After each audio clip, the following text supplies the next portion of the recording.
What is up, IG? What is up, YouTube? Hope you guys are having a good Monday. Just gotta get my Instagram set up here, guys. Get this going.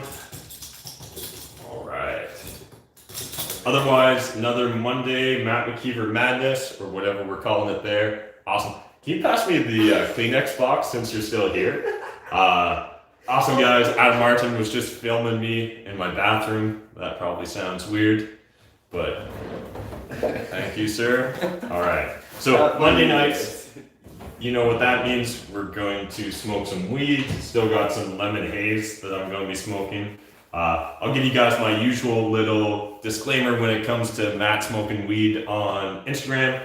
I never tried marijuana until I was 25. If you guys read the medical studies or even just the summaries of medical studies, it seems like once your brain's fully formed, the downside's very minuscule. And in fact, there's maybe even some upside to doing it. And for those of you that like to hate on weed but like alcohol, I mean, go look at the studies about violent crimes and how often alcohol is involved in those incidences, and you'll see it's above 80-90%. So there we are. Otherwise, let's just dive right into it. So if you guys got any questions, really just kind of treat these as ask me anything. So feel free to hit me up. I'm going to get this going though.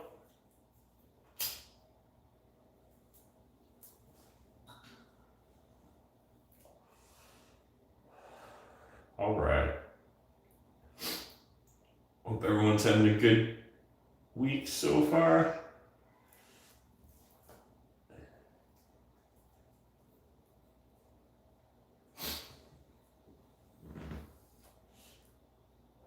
Buy a nice car. Feel like you don't know me if you're making that comment. Hey, question. How does depreciation work as a tax deduction, and what strategies do you know to lower your burden once depreciation is used up? Charles, so depreciation is a way that investors can amortize the cost of the building over the course of the building's life. Oftentimes you're going to be amortizing at like a 3-4%, 5% depreciation rate, depending upon your local tax laws and things of that nature. Definitely useful for tax planning, depending upon what your plans are as an investor. Beyond that, other tax strategies that you can implement as a real estate investor. If you're in Canada, I'd recommend you learn more about cash damming.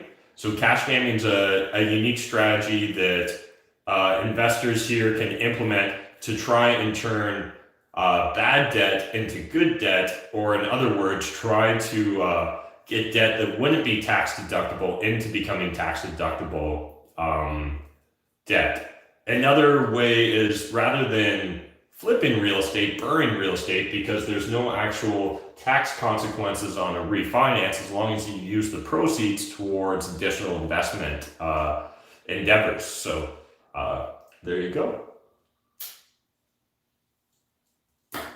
All right. What about investing in the US? Investing in the US can have its upsides, but again, it's a different beast, right? So it's a whole different strategy. Your lending process is going to be way different, and a lot of the rules and regulations are going to be different. So obviously you just need to familiarize yourself with like the local jurisdictions you're looking at investing in, whether that be Canada, the US, or anywhere else. All right, what else we got? Hey Matt, what are some of the factors you look for to tell if an area is up and coming or gentrifying? Great question. So when we're talking about whether a property is upcoming or gentrifying, a few of the things I'm going to look for,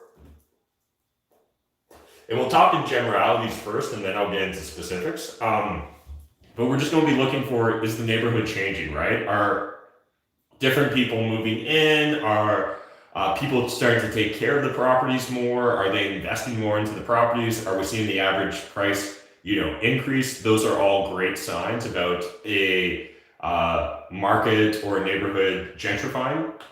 Now, for me specifically, the markets I'm usually focused on, finding out if the markets I'm usually focused on investing particularly those that might be on the come up, what I'm really going to look for is there a downtown commercial core. And now what we're looking for in regards to that commercial core is simply, is there an opportunity for kind of like a art scene or an artisan scene to kind of creep up? So specifically here in London, Ontario, what I really liked about the Old East Village was there was an old commercial core, an old main street. And that main street had a lot of commercially zoned properties that could only be used for commercial purposes. And now because it can only be used for commercial purposes, what that actually meant was because there wasn't a lot of demand when the neighborhood was depressed, it naturally attracted a lot of artists, right? So a lot of small business owners, a lot of young business owners, things of that nature. And once you get a few young business owners and artists moving into a neighborhood, moving their business into a neighborhood, they usually then want to move in as well. So then they move into the neighborhood. And you start to slowly see the neighborhood evolve as more and more people keep coming into it. So here in London, Ontario, some of the things that I found really encouraging about the Old East Village, say, 10 and 5 years ago, was one, very cheap commercial rental space. The properties were still very affordable, but also very close to employment. So you were still very close to downtown and London's East End, where a lot of factory jobs are. Beyond that, I was noticing a lot of hipsters. So I literally pay attention to the people walking on the street, right? And if they're hipsters, they're people, you guys know what hipsters are essentially. But if you're looking at kind of like millennials or Gen Z or whatever, walking down the street and, you see them with their beards, with their buns, with, high-end clothing, buying artisanal cheese or buying vegan donuts, all those different things are signs that the neighborhood's definitely changing. And here in London, what I was talking about 5 years ago was how there was craft breweries starting to open up in the Old East Village. So at that point in time, Anderson's was just kind of being announced and it was going to open. The brewing co-op was still at the Root Cellar, which was a farm to fork restaurant. So again, looking for those sort of aspects, right? Just signs that there's individuals moving into the neighborhood with greater purchasing power than the existing residents. So again, whenever you start to see that occur, you're naturally going to see those higher purchasing powers result in support of the local commercial core. As that commercial core starts to gain some momentum, you're going to see more artisans, more local entrepreneurs moving in, and at some point it's going to hit critical mass and become hip or trendy. And that's really when you're going to start to see the neighborhood turn around. So understand one thing, that neighborhoods gentrifying or evolving takes a lot longer than most people expect. So some people like to say that I got lucky with the Old East Village, and I don't know if that's true or not, but what I do know is that for decades before I came along, there were people that were expecting the Old East Village to gentrify, and they weren't wrong, they were just too early. And so that's something important to understand as well, that it will often take quite a while for it to hit critical mass. And there's people here in London that would argue that the Old East Village still hasn't gentrified. Some people will think that it's still got a lot of room to grow. Other people are just going to think that it hasn't changed from what it once was. So again, it's even a little bit subjective in that regards, but it's important not to if you're a local to that area, understand that often locals have a lot of biases and stigmas towards those markets, towards their local markets. And I find often they're blinded to those opportunities. So I'd really encourage you guys not to be blinded, but also don't get too aggressive and think that a neighborhood's going to change overnight, because no neighborhood gentrifies overnight. If you buy your own, or if you buy a rental in your own name, can you move it to the business without having to buy property from yourself?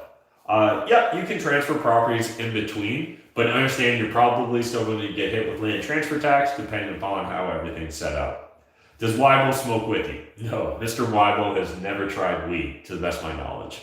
And if he did, I'm insulted he didn't do it with me. Is it possible to wholesale a deal with tenant paying very low rent? Yeah, Jordan, it absolutely is possible, but it's going to be harder. Janelle, you're going to have to remind me who won the book giveaway. So Janelle will let us know who won the book giveaway because I do not know, or I don't remember. So Janelle, if you're still here, just do a request and I'll just bring you on. That'll be easy. Project Mayhem's going awesome, guys. So if you haven't checked out Project Mayhem, you definitely need to. Hey Matt, what do you think about Vancouver, BC's real estate game for a young adult? I think Vancouver, BC in particular is a harder market to break into, just all things being equal. You've got, bans on shadow flipping. You've got a higher average price point than any other market in Canada other than the GTA. So I think it's like trying to do real estate in the GTA. If you're new and younger, I think that there's a little bit more of a barrier to entry, but if you're committed to it, you can absolutely still have success in that realm. Was the Smith maneuver you were referring to? So the Smith maneuver is actually for stocks, guys. So the Smith maneuver is still a great strategy for a tax minimization, but it is related to stocks, where cash scamming is kind of like the Smith maneuver for real estate investors here in Canada. If you guys have never heard of the Smith maneuver or cash scamming, definitely check out some of my older videos and we dive into it. I've also done some great trainings in Cashflow Tribe on the subject as well. All right, boom. Janelle's going to tell us who the book winner is.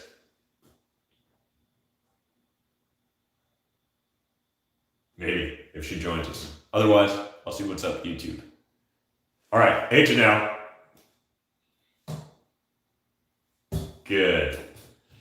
All right, so we're just about to announce a giveaway YouTube for people that commented or did a competition on Instagram. So if you guys aren't following me on Instagram, you guys absolutely need to join us on Instagram, follow along. We're always giving stuff away. And Janelle, the two winners are...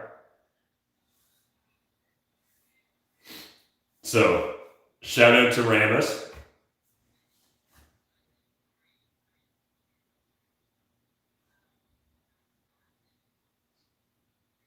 Sassabas. Awesome.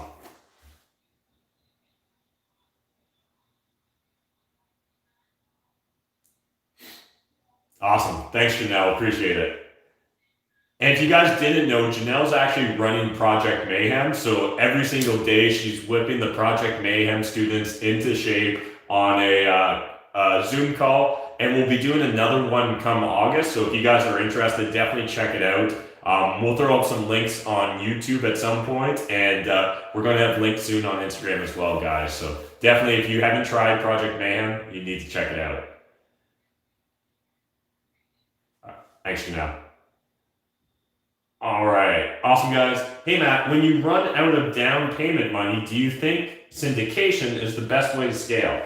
So once you run out of your own money, and a lot of real estate investors, when they start, use their own money, you do hit kind of a wall. And so what some investors will do is change their business model. So, the BRRRR investment strategy will often allow you to stretch your dollars or turn over your money faster and increase the velocity of the money you currently have. But a lot of other investors will choose to take on JV partners. And at that point in time, they'll decide to do a active and money partner. And so the way the active money partner setup works is they're going to have the money partner come in, the money partner will qualify for the mortgage, they'll bring the down payment, and they'll bring the renovation money, and the active partner will find the opportunity, they'll manage the manager, and they'll execute on the business model, and they'll also come with the initial business model or business proposal as well. So that's very common. Now, syndication is an option, but understand that syndication, obviously depending upon the legal jurisdiction you're in, there can be certain costs associated with that, especially if we're starting to, in Canada, try and raise money from non-accredited investors. So if you're trying to raise money from non-accredited investors, there's going to be a lot more hoops you have to jump through, or you're likely going to have to work with a trained finance or mortgage professional in order to have them introduce or qualify your clients. So again, there's always a way to continue scaling your business. It's just a matter of really getting clarity on what you're trying to accomplish as a business owner, because not necessarily all of us are trying to grow, billion-dollar empires. Some of us are, some aren't. And so the sort of corporate structures and business model you choose to implement really should be influenced based upon what your long-term goals are as a real estate investor. All right. Just catching up on some comments here. We'll see what's going on in YouTube. Where are the YouTube comments at? Yeah, definitely check out Instagram, guys. We're always giving away books and calls and different things like that. How do you get over the fear of getting into real estate? I've been watching you since Elias Street. That's awesome, Josh. And still haven't gone for it. Well, that's less awesome, Josh. So yeah, Josh, I definitely understand that fear. For me, one of the biggest things about any fear, whether it's the fear of investing in real estate or it's just taking on a new challenge or stepping outside of your comfort zone, is first things first, get clarity on what the realistic worst case scenario is. So don't necessarily jump to conclusions about absolute black swan events and worst cases. Focus on realistic worst case. And so most of the time, if we're investing based upon fundamentals, our realistic worst case doesn't look that bad. In fact, realistic worst case, if you're, say, buying a rental property that cash flows well in London, Ontario, that meets or exceeds the 1% rule, well, under those circumstances, I would expect that you're probably going to, worst case in a market correction, see a 10 or 20% reduction in prices. And the reason that I don't think you're going to see dramatic drops is based upon the affordability of the rental market we're investing in here. And this is really where those fundamentals come into play. So specifically here in London, Ontario, and across the province of Ontario, our minimum wage is like $15 an hour. Now, the average full-time worker is said to work 2,000 hours a year. So that's about $30,000 a year in purchasing power that full-time minimum wage earner has. And based upon the prices we can rent out apartments for, and based upon Stats Canada telling us the average Canadian spends 30 to 40% of their income on shelter, if we're charging $1,000 or $1,200 a month for a 1 or 2 bedroom apartment, well, what that tells us is it's quite feasible for a 2-person household, 2 full-time minimum wage earners to be able to afford that rental property. And so because of that, we would expect to see a relatively strong floor for demand when it comes to rental units, because of that affordability.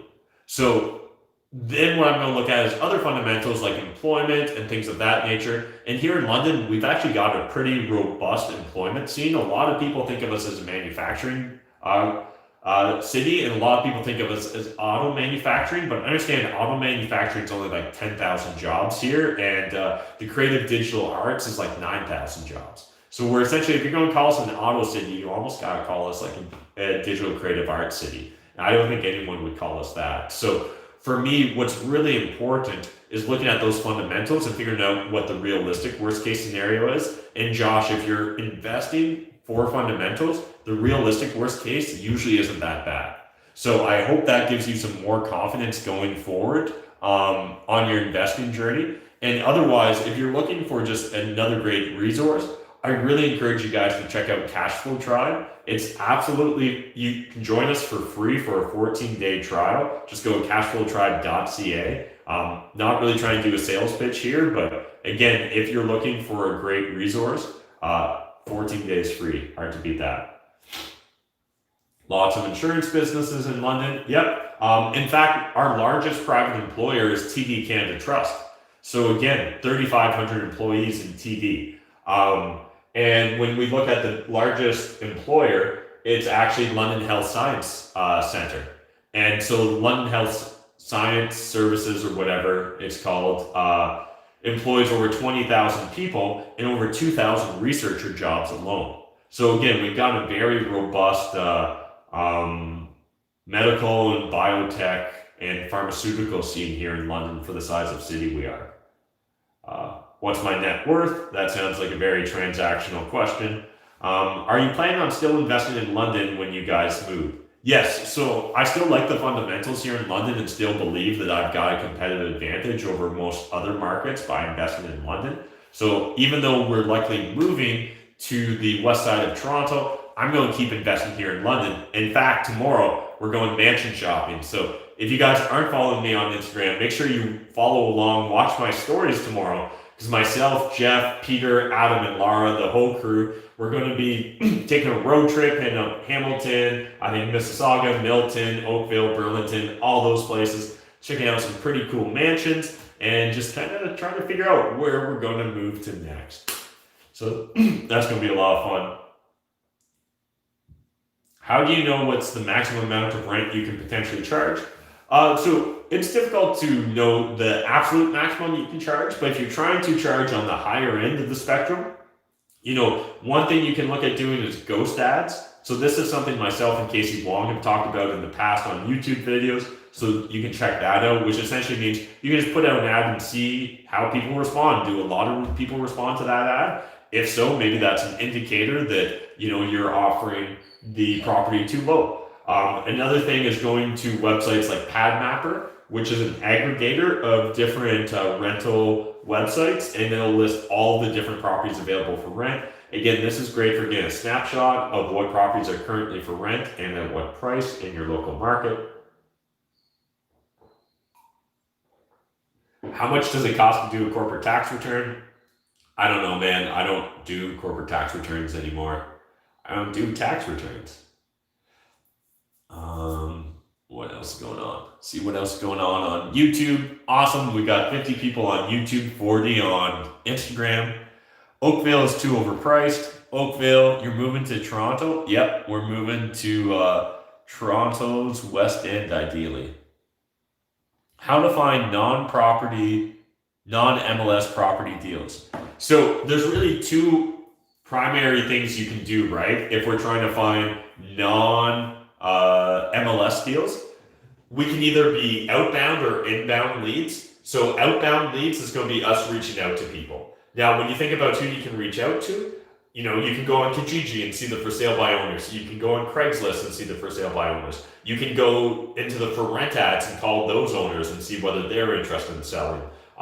You can call people in the white pages. You can go door knocking. Things of that nature are going to be, outbound lead generation. Now, for inbound lead generation, that would be like having a website, SEO, Google ads, Facebook ads, doing flyer campaigns, bandit signs, posters, billboards, bus signs, all those different media channels and marketing channels would be kind of your inbound leads, where you're going to set up a phone number or an email address and have people reach out to you.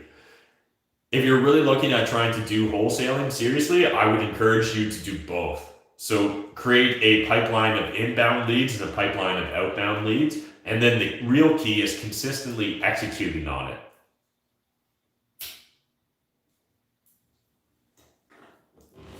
All right. Is it best to focus on specific system, i.e. single family homes or student rentals, or try them all? Great question, Robert. So in my opinion, you should really try and focus on one or two strategies at the start as a real estate investor. Find out if you like them, find out if they really align with your goals. Now, the biggest mistake I see most investors and new investors especially make is they don't actually know what they want.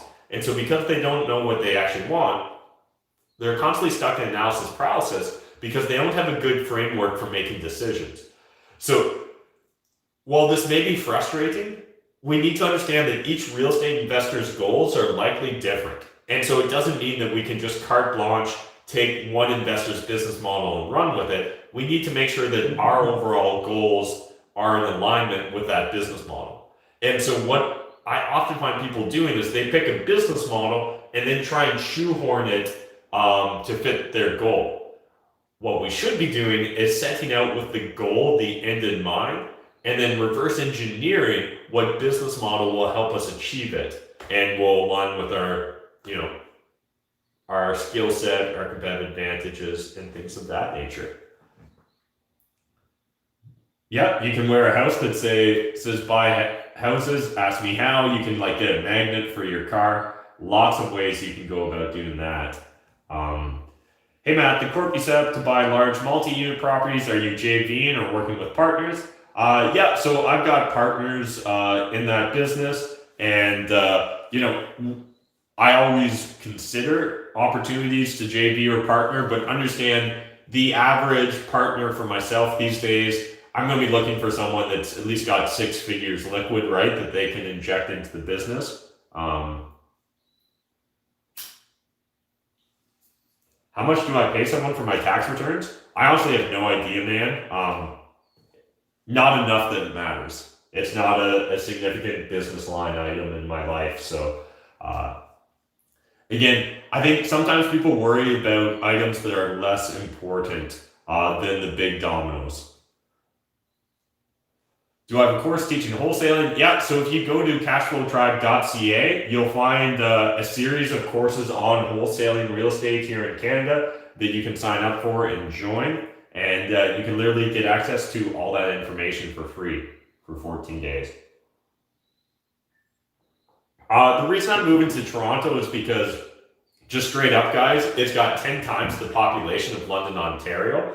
And so when I think about just growing my network, growing my influence, just really trying to grow my personal brand, it seems natural to want to go to Toronto, which is, at least to Canadians, a world-class city, but certainly 10 times the population of London, Ontario. So there's a lot of different opportunities to meet individuals and network at a different level in that market versus London's market. So I'm not actually going to be investing per se in London or in the GTA. I'm still going to just be investing in London, but I want to really expand my network and horizons by moving to Toronto.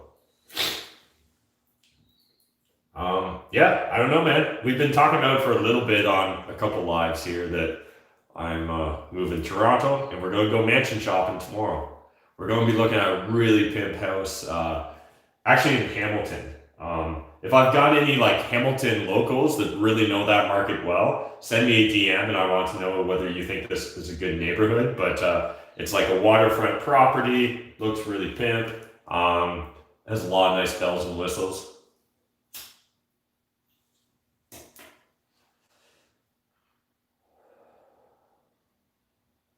All right, what else is going on here, YouTube?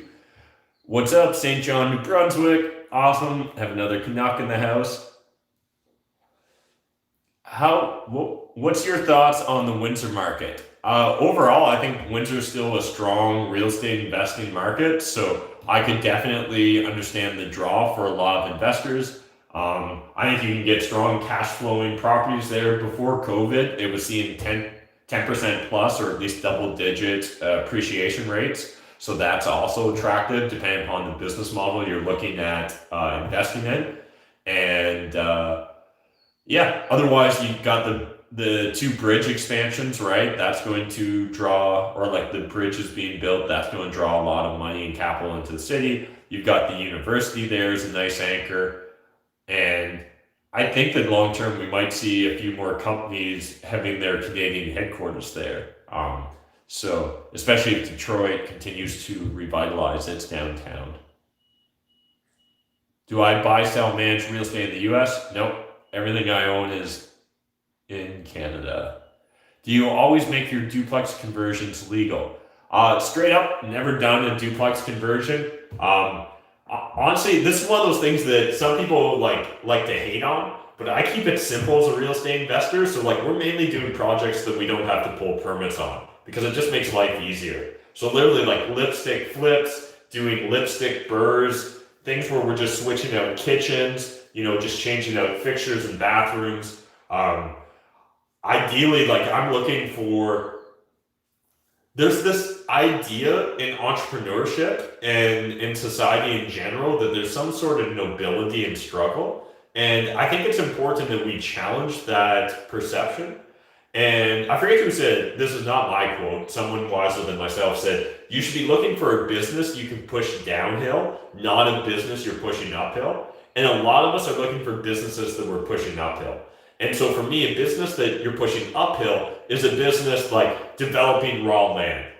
It sounds cool, but man, it takes forever. It's really expensive and it's really risky. Yeah, you can make a buttload if you succeed, but it's a very complicated business model. Whereas a lipstick flip, where you're going to just buy a property that a hoarder lived in and paint it and make it nice and replace the flooring, that doesn't sound as cool and it doesn't make for a flashy YouTube video, But like, those are the deals where you're safely making money. This is playing Moneyball, right? If you've watched that movie Moneyball, like that's kind of my approach to real estate. It's like not sexy at all, but like it makes you money. And I'm pretty sure that that was the point, right? Was to have a successful investment. So I don't do duplex conversions because they're expensive. They take a bunch of time, and I think I can make money in easier strategies. So I know that's sometimes disappointing because people want to hear like, you know, how do you save money doing this, or how do you do this complicated renovation, or how do you rezone a property? My answer is always like, you don't.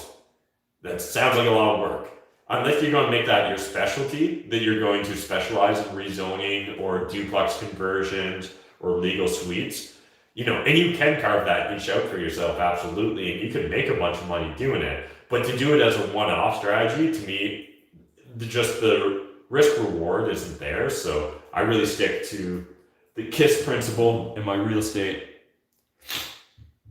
Where do we follow your mansion shopping tomorrow? Yeah, follow me on Instagram. That's at mattmckeever85 because someone got to Matt McKeever first. Real estate investor agents are, lots of comments. Hey Matt, what's the average cost you pay for rentals remodeling of a unit? So obviously each property and unit is different, but for like my apartment buildings, they're kind of cookie cutter. Right now we're renovating a bunch of 2-bedroom apartments. We're replacing the kitchens with just kind of like the nice Rona or IKEA shaker style kitchens, putting in like a basic quartz countertop and redoing all the flooring and sprucing up the bathroom, but I don't think we're changing any fixtures, or maybe just the odd toilet and light fixture. I think we're coming in between 12 and 20,000, just depending upon exactly what's being done, whether we're buying appliances, those sort of details. So in general, we're trying to aim for under 15 for the average 2-bedroom turnover. But again, anywhere between 12 and 20 is where we generally try and land. In London, on average, how much do you pay per unit for house hacking? 100K a unit? Yeah, as a general rule of thumb, if you can do 100,000 a unit or less, odds are that's likely a favorable investment. Obviously, there can be extenuating circumstances that need to be factored in, but as a general, yeah, I would say 100K or less a unit's a good option. How do you go about networking good tradespeople? Yeah, definitely you need to network around. You just need to always be talking to people, talk to other investors, make sure you get referrals, try and get them to do detailed scopes of work. All those are helpful and great indicators. And understand that there's a certain balance to contractors as well. The guy that can start tomorrow is usually that's a bad sign, right? But the guy that can't start for a year, well, that also isn't really of use to us because it takes too long. So there needs to be a bit of a balance there. You want to find that sweet spot. And again, my best contractors have always came from referrals. So I would really lean on that network, guys. How much does it cost approximately to fully renovate an apartment in old shape apartment building? Yeah, man. Again, these are really just like generic answers, but I don't know. It'd be 20 grand or more. If we're rewiring it, it's obviously going to get more expensive. If we've got to do an HVAC system, or if we're putting in AC, that costs more. But I would guess just if we're talking about like an old 2-bed, 1-bath apartment, maybe we're going to rewire it, but we're not going to touch the HVAC. Like 25K would be kind of a name. If it's in really rough shape, obviously a bit more. What questions should I ask the agent in MLS regarding info about?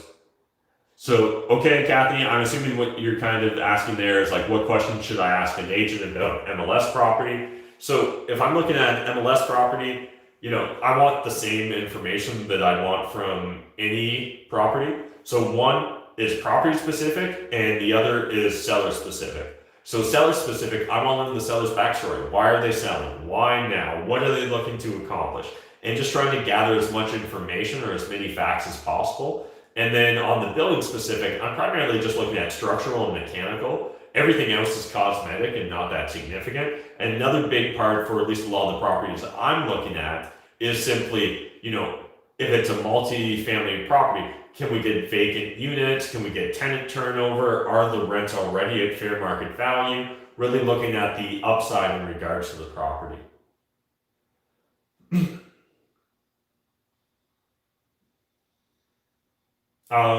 Next weekend training will likely be in August, but we haven't announced it yet. What do you think about multi-unit property market, Ottawa? Yep, I think Ottawa is a great market. I think it's getting a little competitive there, so cash flow might be a bit of a struggle, but yeah, if it fits your business model, I'd say do it. Hey, and speaking of doing something, YouTube. Right now, there's like 47 people watching. I've got 13 likes. You know what would be really cool? Getting a few more likes. So if you guys could smash that like button, I'd be much obliged. Hey Matt, can you go over how VTBs save the seller cap gain taxes if they are transferring over the title right away? Sure. So when we're looking at vendor take-back mortgages in Canada, understand that there's certain tax advantages for the average seller. And so specifically in Canada, the way it works is we can defer the capital gains over a period of up to 5 years, depending upon the terms of the mortgage. In essence, if you structure the mortgage correctly, you can defer, you only have to recognize 20% of the capital gain per year. And so what that really means is the seller can smooth the capital gains or smooth the tax consequences over the span of 5 years, rather than taking that hit all in 1 year. And depending upon the size of the capital gain, depending upon your personal tax rate, and depending upon exactly where you are in your marginal tax rate as well, all those different things will really dictate the tax savings you're going to have. But in most cases, the average seller is going to experience significant capital or significant tax savings if they've got significant capital gains in the first place. So we don't have like a 1031 exchange here in Canada. So this would be like the closest best thing, not nearly the same thing and not nearly as good. The US has it so much easier in my opinion with 1031 exchanges. Asking about RAIN. If you're interested in checking out RAIN, I'd really encourage you to check out my group, Cashflow Tribe. You can join it for free for 14 days. Go to cashflowtribe.ca, literally sign up for 14 days for free, and you can see whether that feels like a good fit. Do partners need to hold shares in your corp? So you can structure your business however you want, right, in regards to your business model. Yeah, so like usually when people say the word partners in reference to a corp, they probably mean that person has shares. But it literally could be that their corporation is in a joint venture partnership with another entity, whether that be another corporation, an individual, something like that. Do I typically hire a house inspector before your purchase? I used to at the start. I don't do it so much anymore. But it's only as my skill set improved in my competency at estimating and looking at properties, improved in just my experience level. And what I slowly transitioned to was from taking a home inspector to just bringing a contractor or contractors. And personally, I prefer having a couple of skilled contractors or tradespeople walk through a property with me versus a home inspector, but not saying that that's right for you guys. I'm looking at purchasing an investment property. I found there are condos which are rental-only condos. Owners are not allowed to live in those units. What's your opinion on those condos?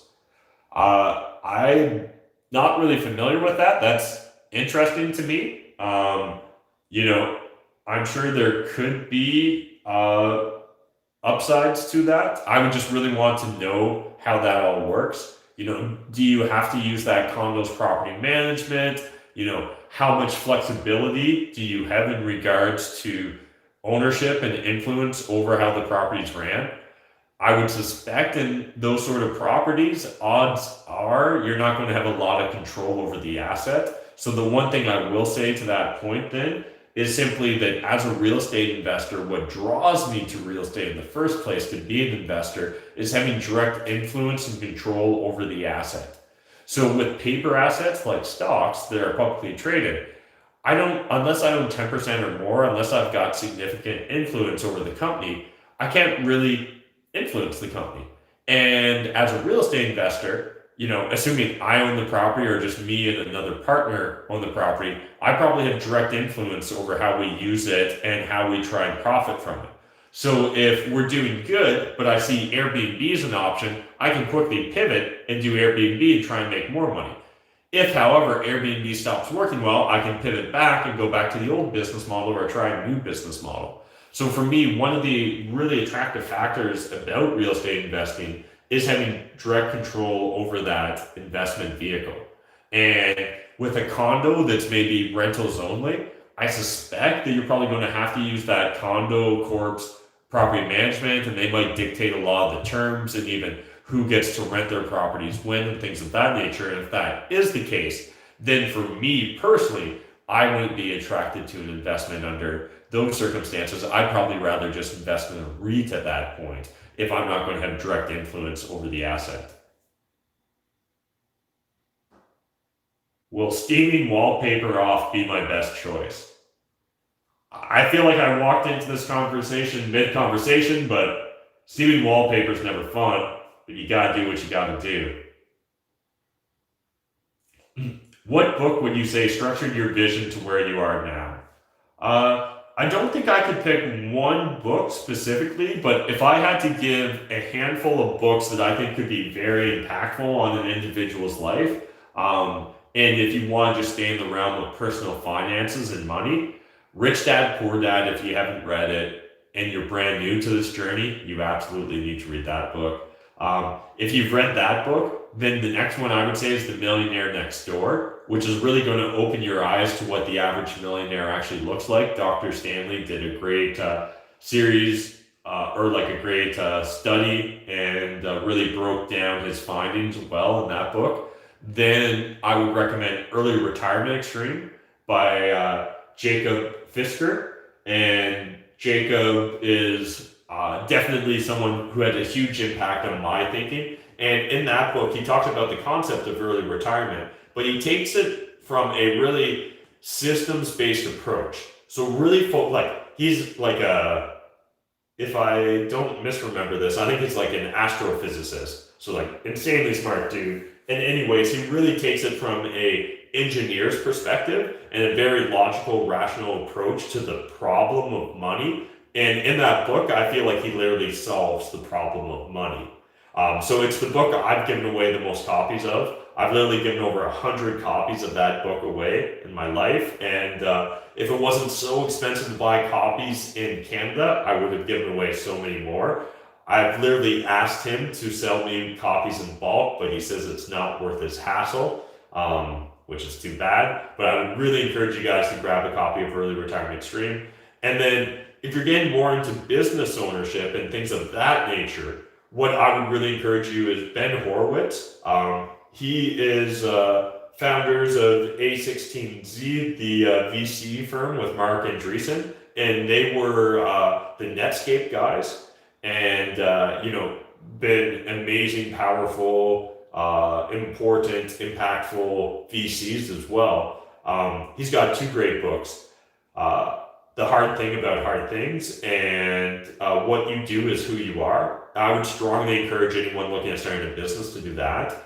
Peter Thiel's 0 to 1, I think is a really good book. But one book that has had a massive impact on my thinking and approach to life, which I don't think everyone would naturally expect, is The Selfish Gene by Richard Dawkins. And specifically what I found fascinating about that book was his discussion of memes and how memes, like in the concept of just like ideas, are self-replicating, and really exploring that concept that, I just never thought about thoughts in that way before. And so that really changed my entire concept of legacy and impact and things of that nature. And so definitely all those books I just listed have at different points had massive impacts on my thought and approach to life.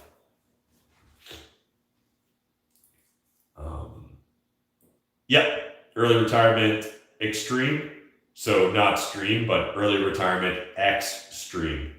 So EXTREME. What's going on YouTube? Is it worth it for me to pay for a coach as a beginner for my second property?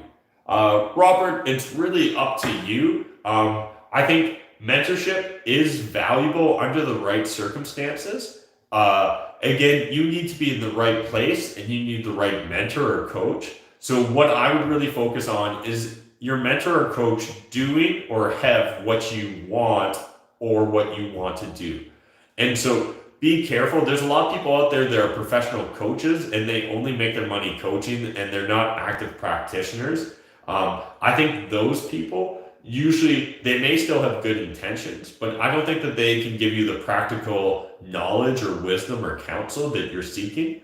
So I would really focus on the individual that's going to be teaching me, the individual I'm going to be interacting with. Is that individual doing or have they recently done what I wish to accomplish? If the answer is yes, then I think that type of mentorship can be extremely valuable. If the answer is no, then I think they can still provide you great information and knowledge, and that may or may not be helpful. But for the average person, more information rarely is the answer. So we often think that we're one silver book away or a silver bullet away from success and understanding how to do something. But Tim Ferriss has a great quote on this subject matter, and he simply says, if more information was the answer, we'd all be millionaires with six-pack abs, because all that information's out there and for free. The idea of how to get six-pack abs is actually quite simple, right? It's diet and exercise. And the idea of how to get rich is simple. Make more money than you spend consistently over an extended period of time. But as far as actually like putting in the hard work and believing it can be done, those are what actually hold back a lot of people. And so I suspect and believe that for the average person, they don't actually believe that they can really make money in real estate. Maybe they believe that some people can make money, or maybe they believe that they won't lose money, but they don't really believe they're going to make money. And so because they don't really believe they're going to make money, they're never going to put in the hard work necessary to learn how to make money. And then they're never going to put in the hard work necessary to go make that money. So it's, for most of us, we need a Roger Bannister in our life. And if you guys aren't familiar with Roger Bannister, the dude that ran the first 4-minute mile, and before he did it, people essentially thought it was like impossible. And after he did it, all of a sudden a bunch of people started breaking this impossible barrier. And so for a lot of us, what we need is that trailblazer. We need that pioneer. We need that individual that's going to be the proof of concept for us. Because most of us aren't willing to take the risk of literally being the first proof of concept. And so that's why right now there's a lot of people wanting to do BRRRRs in London, Ontario. Because I was one of the pioneers or one of the first people to go about it and then document it and clearly show how others could replicate that business model. Once people understood that it could really be done and it was possible, then a bunch of people jumped in, right? So for most individuals, they just need to surround themselves with people that are actually doing it, or they need to get a mentor, paid or otherwise, that's going to help them accomplish that.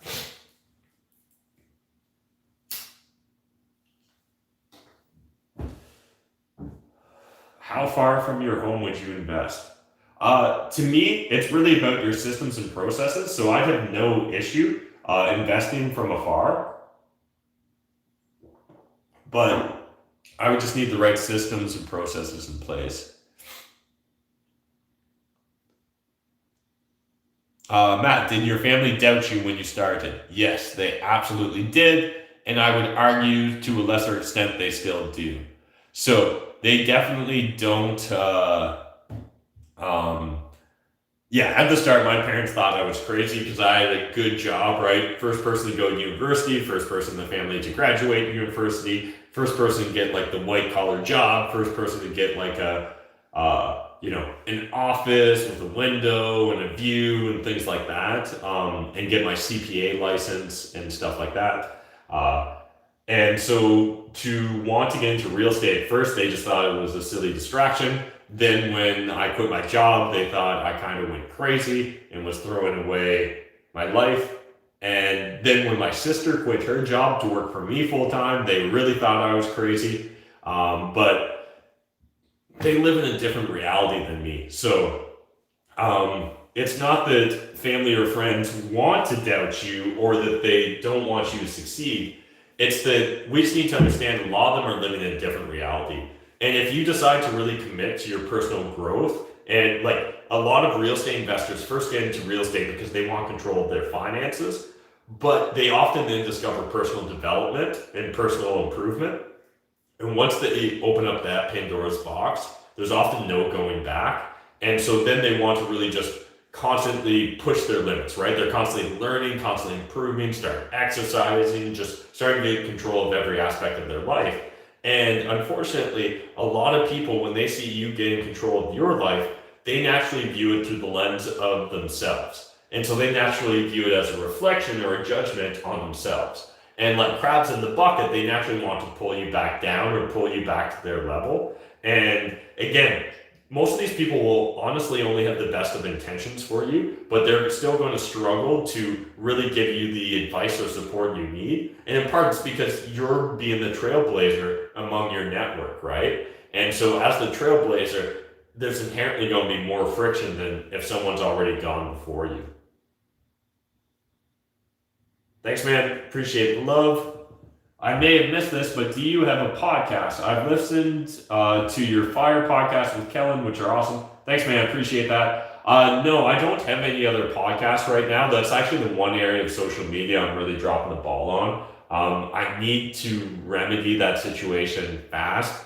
I just feel like I've got so much going on in my life right now that it's hard to add additional commitments, but I know I need to do a podcast. In part, I'm just not sure what podcast I should do. I know a lot of my fans would like real estate, but I feel like I talk about real estate a lot already, so it's not something that I'm personally that excited in. I know some people would like me to start a podcast just on large apartment buildings and buying those and talking to other investors. I mean, I could do that, and that'd be a little bit more fun, but it's not super exciting for me either. I think the podcast I'd really like to do would just be talking to interesting people about interesting ideas, but I don't know if that's a niche where there's a lot of room for it to grow. So like, I'd love to explore, different social constructs and, societal makeups and ways that we could try and improve society or maybe even gamify the experience of society, or just like the human condition for that matter. But I don't know if there's much of a market there, and I don't know if I can draw the sort of guests that I really want to explore those ideas with. So then the last one that I've been thinking about is really just having really long conversations that are unguided with individuals I respect and just exploring whatever ideas they're currently fascinated by. So yeah, that's kind of a scattershot. So I want to do a new podcast. I'm just not sure what yet. Check out Bridal Path Houses in TO. Actually, yeah, a bunch of people brought that up, so it must be a fancy place because everyone says that area.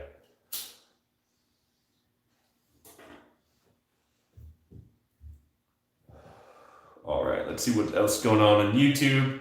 Matt, will you take on students outside of London area, or you just stick to within London?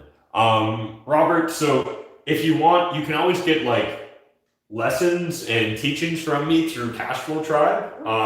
But if you literally want like one-on-one mentorship with me, the only way to do that is go through Cashflow Tribe, and we kind of have a private mastermind in there, or you can like literally get mentorship from me, but it involves applying to join my wholesale team or my media team and being willing to literally move into one of the mansions, like one of the houses that myself and the employees live in.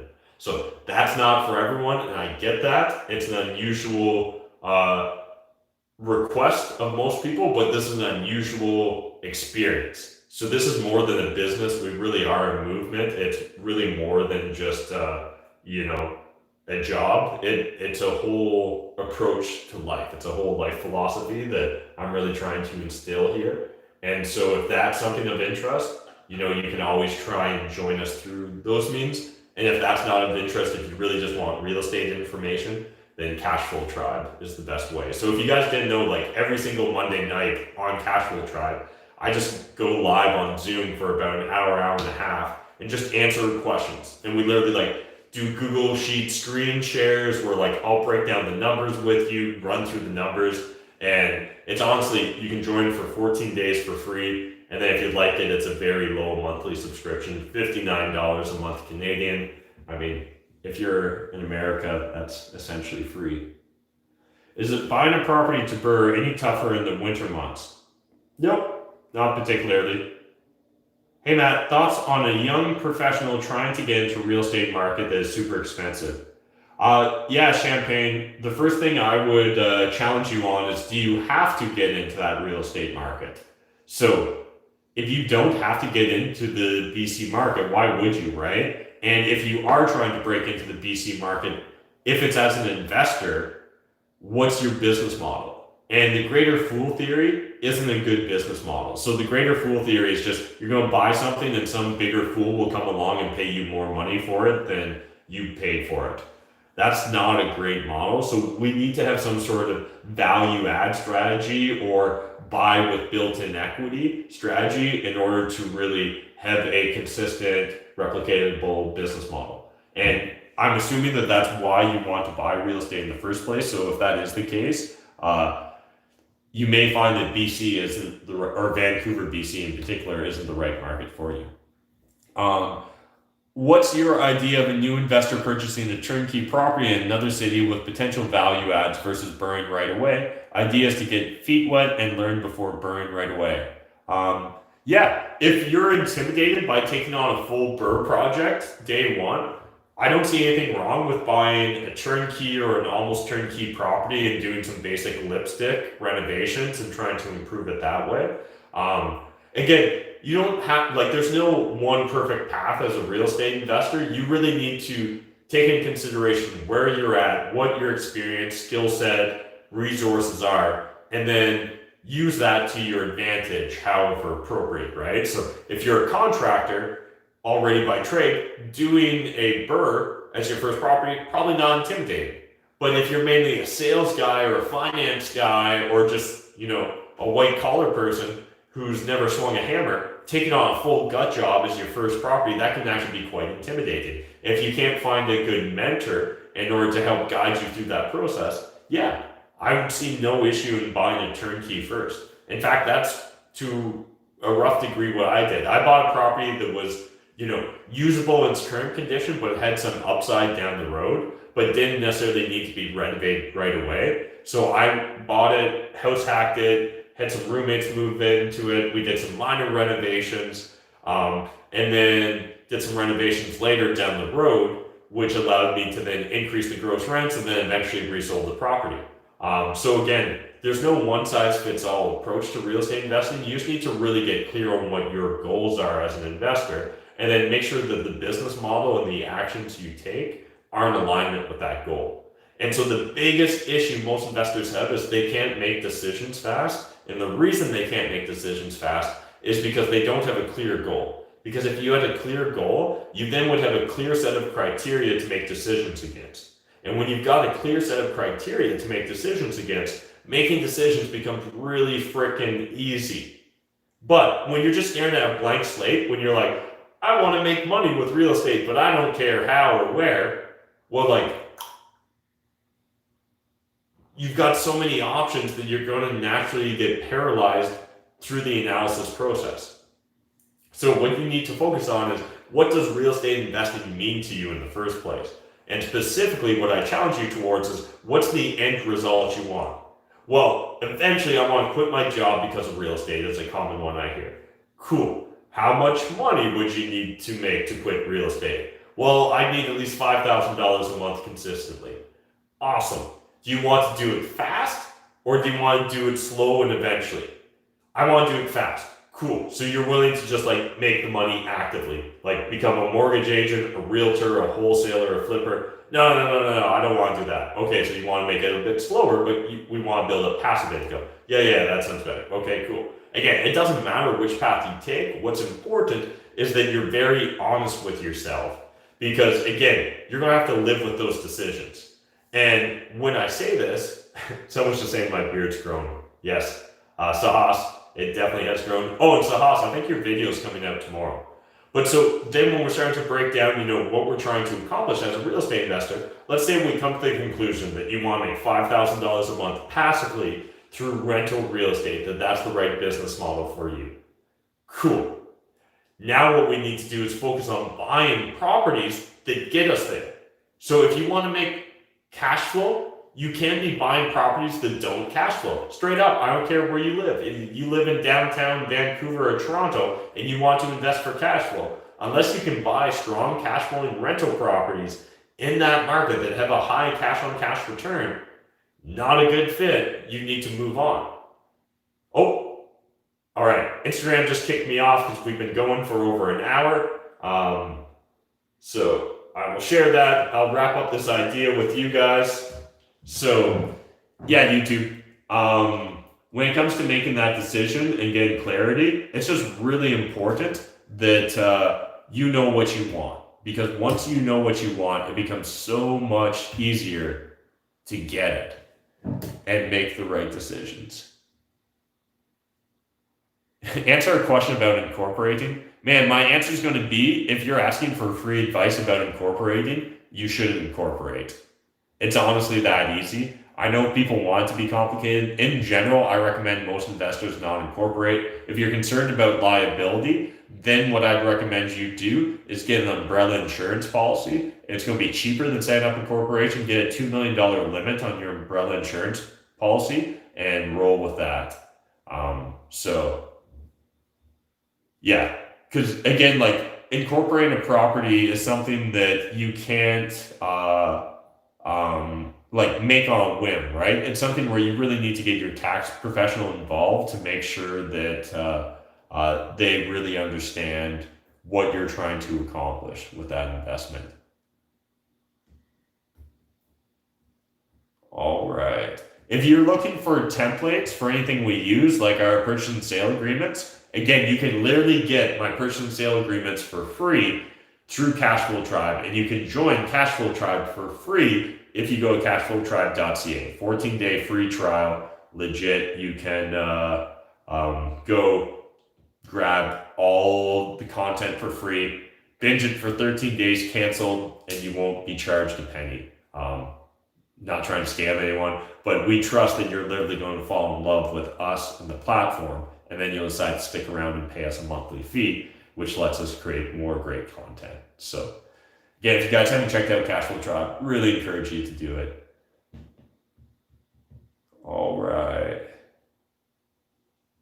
Do you know if it's allowed to Airbnb your owner-occupied unit? Yeah, man, you can definitely do that in London. COVID-19, we've got some weird rules around Airbnb, right? But outside of that, absolutely.